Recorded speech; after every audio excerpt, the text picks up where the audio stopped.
Кыргыз Республикасынын Билим жана Илим кызматкерлеринин кесиптик бийлигинин Борбордук комитети 2023-жылдын 22-июнунда Жогорку Кеңештин депутаты Шайлообек Атазовдун баяндамасы негизинде билим берүү кызматкерлерине тиешелүү Красная Гвоздика балдарын эс алуучу жайы боюнча түшүндүрмө берет.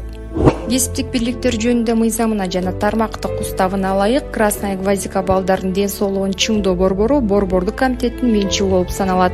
2016-жылга чейин Красная Гвоздика лагеринде профсоюздун мүчөлөрүнүн балдары кабыл алынып эс алышкан. Бирок акыркы жылдары профсоюздун активдери балдарды эс алдырууну ысык көл жээгине уюштурууну талап кылып жана Красная Гвоздика лагери жылына болгону 1,5 ай гана иштеп, жылдын калган убактысы иштебей бош туруп, өзүн өзү актабай калгандыгына, жатуучу имараттардын эскилиги жеткендигине байланыштуу балдарын жөнөтүүдөн баш тартышкан. 2017 жылдан бери билим тармагындагы профсоюздун мүчөлөрүнө жолдомолордун жетишерлик камсыз болбогондугуна байланыштуу Красная Гвоздика лагерин кесиптик бирлик мүчөлөрү ысык көл жээгинин лагери уюштурулса жыл бою иштегенге ылайыктуу болоорун белгилеп, муну менен катар эле профсоюз мүчөлөрүнө укуктук окутууларды, эс алууларды уюштуруу муктаждык бар экендигин Борбордук комитетке жазган кайрылууларында билдиришкен.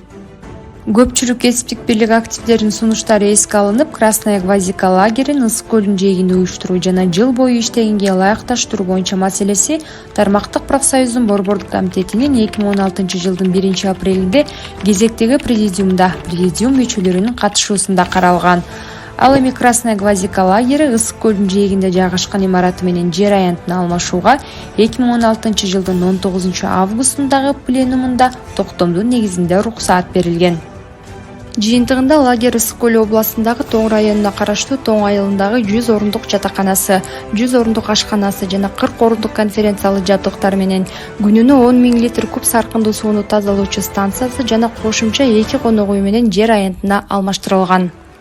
Красная Гвоздика ден соолукту чыңдоо борборунун имараты менен жер аянтынын мыйзамдуулугу 2022 жылдын 17 февралында Аламүдүн райондук, 2022 жылдын 30 майында областтык жана 2023 жылдын 31 январында жогорку сотто каралып тастыкталган.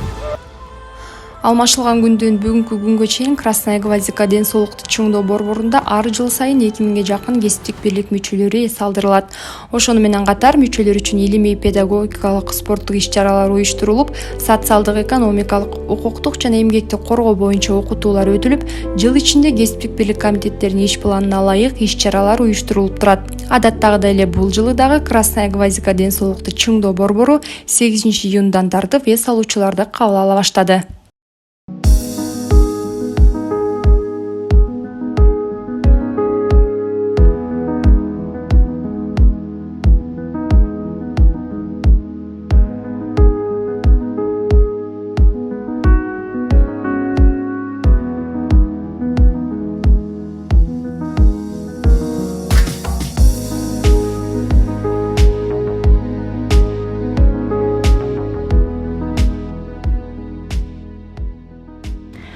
Мен Каракулуу Ажыргал, Нарын областынын Ак Талаа районунун Байытов айылынан жаш бала ата бала бакчасынын тарбиячысымын. Бул профсоюз тарабынан мен ушу эс алууга келдим. Бүгүн биринчи эле күнүм. Абдан аябай жакшы, шарты абдан жакшы экен. Мына бүгүнкү күнү эртең менен ысык сууга алып барды. Аяктан дагы аябай жакшы эс алып келдик. Тамактар дагы абдан жакшы экен. Эртең мененки түшкү, кечки тамактары, биринчи, экинчи, үчүнчүсү менен мага бул аябай шарты жакты. Абдан маанайыбыз жакшы, баардык шарттары жакшы түзүлүптүр. Комнаталары таза, суулары, эмелери абдан баардык шарты менен жакшы түзүлгөн экен. Мен абдан ыраазымын. Ошол профсоюз уюмунун иштерине ийгилик каалайм. Дагы көптөгөн ушундай эс алууларды көпкө уюштуруп, адамдарды көп эс алдырып турса деген тилектерим, ойлорум бар.